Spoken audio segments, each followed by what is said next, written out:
All of humanity is running to hell just as fast as their little fallen feet will carry them.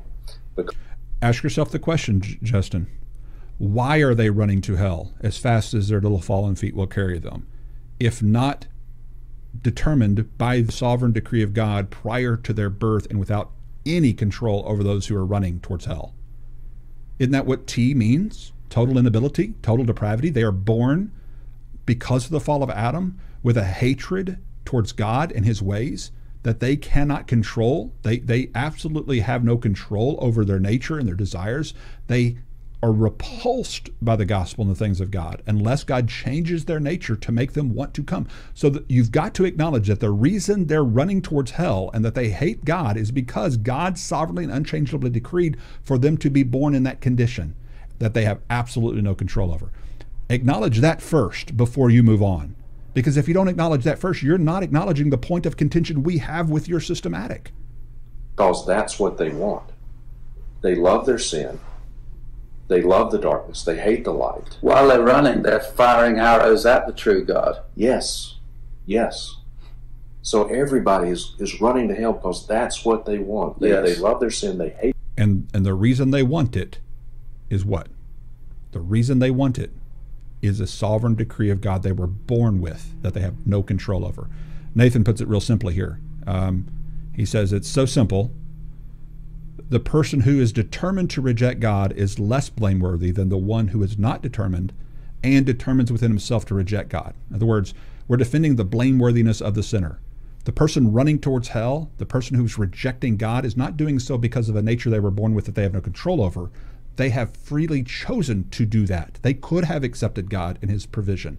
They could have been saved. Jesus did die for them. They are rejecting a loving, providing God. They are not rejecting a God who first rejected them. They're not running from a God who first hated them.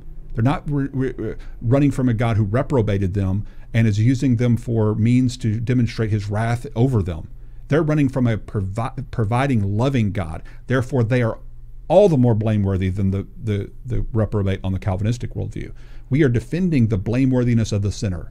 The Calvinists think that we're trying to uphold this idol of free will and make men better than what they really are. No, we're doing just the opposite. We're saying men are more blameworthy. People who end up in hell are more blameworthy than what the Calvinists think they are. That's what has to be understood. The God of the Bible. They're enemies with God. And so God is God. And they're enemies of God because God birthed them as enemies? God created them as enemies? God decreed for them to be enemies? Are they enemies of God because they rejected his provision, his love, and his grace towards them? Which one? God would be entirely just to let every single one of us go to hell. If he were to let every single one of us go to hell, he would have done. And that's true on our system because every single one of us that are going to hell are going there by our choices and our decisions to rebel against his provisions and his grace. Not because he sovereignly and unchangeably decreed our nature to be such that we couldn't do otherwise. None of us any wrong. Yeah. So if we acknowledge that God would be entirely just to let all of us go to hell, then how is he any less just when in his mercy he reaches out and he saves some? Saves them from what? What he decreed for them to be?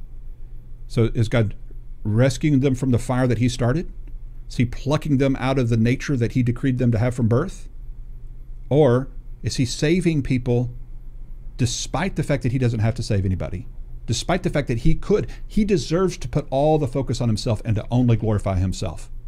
He's the only person in all of creation that deserves all the glory for himself. But the fact that he chooses to glorify us, the fact that he chooses to bring us up and to glorify us with him is what demonstrates how beautiful and gracious and glorious he is. None of us is owed salvation. The fact that he chooses to save those who humble themselves and repent, those who come out of their pigsty and return home and beg for a slave job, that he chooses to give them the golden calf and the ring back on their finger and to restore them as the true heir of the Imago Dei and his image, to restore them as sons and daughters. He doesn't have to do that. He chooses to do that out of his grace and his mercy.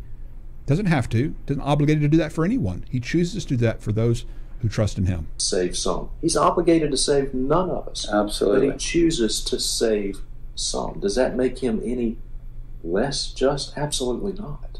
Imagine the angels, and the scripture is very clear. The rebellious angels, there will not be one of them that are redeemed. Right. The righteous angels are not petitioning God and said, look, we demand equal redemption for angels, because if you've given it to man, you must give it to angels. They understand the holiness of God. Yeah. They understand the justice of God. And when God is just... It's interesting when you listen to Calvinists talk about the holiness of God, when they're not in their soteriological discussions, and they're just talking about his holiness, his separateness from sin. His separateness that's another word for autonomy, by the way. He's other than. He is separate from us. In what significant way is God separate from the wills of man on the Calvinistic system? Because that's what holiness is all about. Holiness is about God's separateness from temptation and pride and lust and evil of this world. That's what holiness is all about. His otherness, his separateness from that which is evil and wrong. And yet what Calvinists have done is undermine the holiness by ultimately using the word sovereignty as exhaustive divine determinism, bringing his holy self into, by divine decree, and complicit with every single evil act of all humanity and all of creation, thus undermining the holiness of God. So when you talk about what are we defending, we're not defending the idol of man's free will. We are defending the blameworthiness of man and the holiness of God. That is what we're defending here. And people don't see that that's what we're defending when we're trying to defend the concept and idea of human autonomy or human freedom of the will. We're talking about autonomy as separateness, which is interesting when you hear Piper talk about Satan's fall. And he talks about how God separated himself. And he says, I don't know how it works, but maybe God separated himself from Lucifer. And when he separated himself from Lucifer, that's when evil arose within his heart. And I'm saying, that's exactly what we think of autonomy. That's what autonomous is.